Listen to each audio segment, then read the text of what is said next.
성공을 했으면서 스스로 행복한 그런 사람들이 모두가 높은 게 해야 할 일에 너무 초점을 맞추다 보니까 자기를 생각할 시간도 없고 자기가 뭘 좋아하는지 그런 것을 잠자리를 어깨에 올려놓고 날아가지 않게 하는 방법을 알고 있었죠. 허당엄마입니다. 다음은 자기 이해 지능이 있는데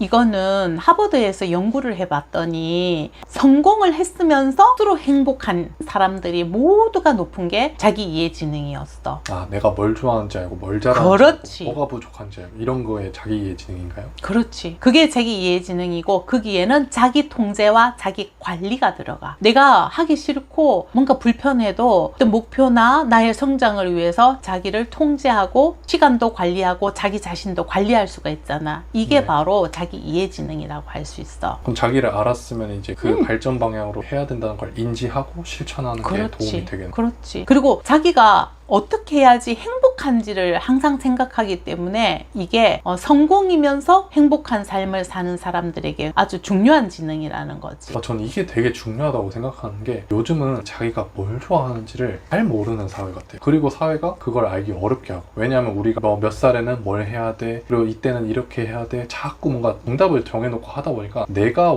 원하는 걸 잘 생각하지 못하는 것 같고 내가 하고 싶어하는 걸 잘 못 찾는 것 같아요. 맞아. 해야 할 일에 너무 초점을 맞추다 보니까 자기를 생각할 시간도 없고 자기가 뭘 좋아하는지 그런 것을 관심을 가질 시간이 없는 거야. 그래서 너무 의무적인 삶을 사느라고 자기 이해 지능이 높아질 겨를이 없어. 내가 뭘 좋아하는지 알아야지 내가 행복해지는 법을 아는 것과 똑같잖아요. 그렇지. 그래서 자기가 뭘 좋아하고 어떤 사람인지도 알기가 어려운 때가 된 거지. 그리고 이거는 자기 존중감하고도 상관이 높아. 자기를 잘 알면 자기가 귀한 사람이라고 생각하고 자기의 삶이 가치롭다고 생각하잖아. 그래서 이거는 자기 존중감하고도 굉장히 상관이 높고, 또 하나는 자기만의 공간과 자기만의 시간이 있어야 자기 이해 지능이 높아지는데 지금은 자기의 시간을 가질 겨를이 없지 않니? 맞아요. 이게 철학적인 어떤 사고를 하고 사색을 해야지 내 자신을 되돌아보는 시간이 필요한데 요새는 공부하랴 공부하랴 너무 바쁜 것 같아요. 쉬는 시간에 스마트폰도 해야 되니까. 맞아. 스마트폰은 일방적인 정보를 또 받아들이고 근데 가끔은 그런 걸 내려놓고 혼자 사색하는 시간이 꼭 필요한 것 같아요. 그래야지 자기 이해 지능이 높아지는 거지. 우리는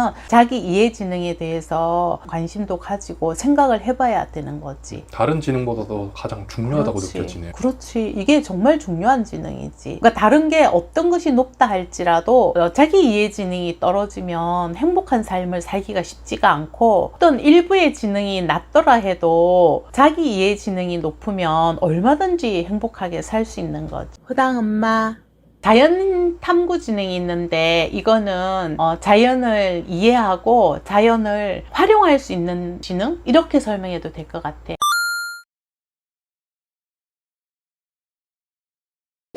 옛날 같았으면 동식물을 어떻게 채집하고 어떻게 먹을 것인가 이런 거에 관심이 있다면, 현대사회에서는 기후의 변화에 관심을 가지는 게 자연탐구지능이라고 할 수 있는데, 이거에 대해서는 너가 어릴 때 우리한테 참 재밌는 에피소드가 있잖아. 너가 매미를 그렇게 잡으러 다녔잖아. 이게 바로 자연탐구지능 아니니? 그렇죠. 저는 매미뿐만 아니라 잠자리도 굉장히 잘 잡았고 심지어는 잠자리를 어깨에 올려놓고 날아가지 않게 하는 방법을 알고 있었죠. 난 기억하는데 내가 초등학교 1학년인가 경남으로 여행을 갔는데 그곳에서 잠자리가 네 몸을 이렇게 타고 다니는 거야. 저게 뭘까 하고 물어봤더니, 너 그때 기억나? 어떻게 해서 그렇게 했는지?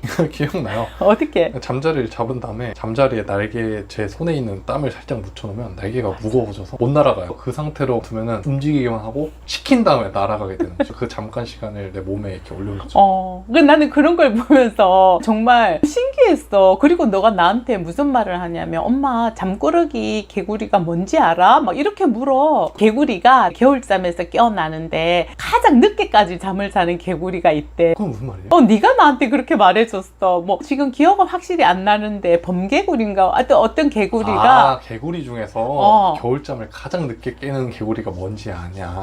나한테 그런 질문을 했었어. 확실히 특이하네요. 자연 탐구 지능이 높은 건 자연에서 살면 훨씬 너가 능력을 발휘할 수 있었다 했잖아. 너무 좋지. 그러니까 추장의 지능이라고 얘기하잖아.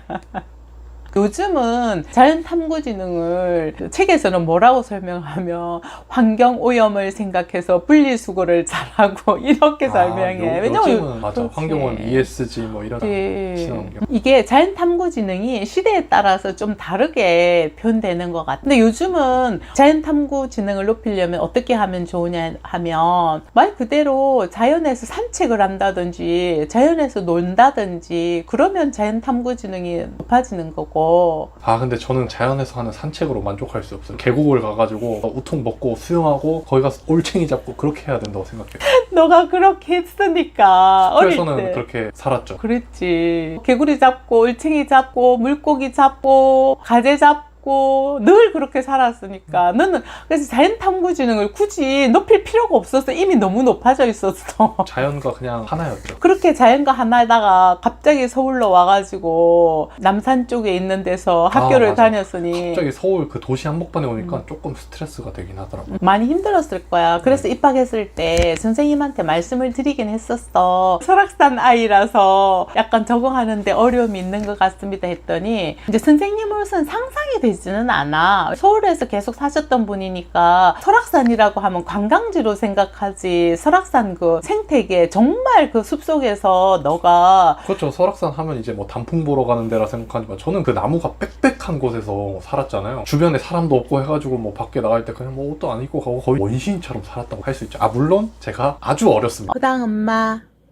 마지막으로 실존지능인데 이거는 뇌에서 실존지능을 담당하는 영역이 있는 건 아니야. 그렇기 때문에 이거는 반쪽지능이라고도 하고 아동기에는 나타나지 않는 지능이니까 이걸 완전한 지능으로 말하지 않는 사람들도 있는데 생과 사, 그 다음에 신이 과연 존재하는가 이런 것에 관하게 된 지능이거든. 아 되게 심오하네. 철학적인 지능이지. 그럼 죽음과 그런 얘기를 하는 건 종교적인 것과도 연관이 되겠네요. 그런 지능이지. 요즘은 다중지능에서는 포함시켜서 9가지 지능이라고 하는데 아직은 완전하게 정립되지는 않았어. 허당 엄마.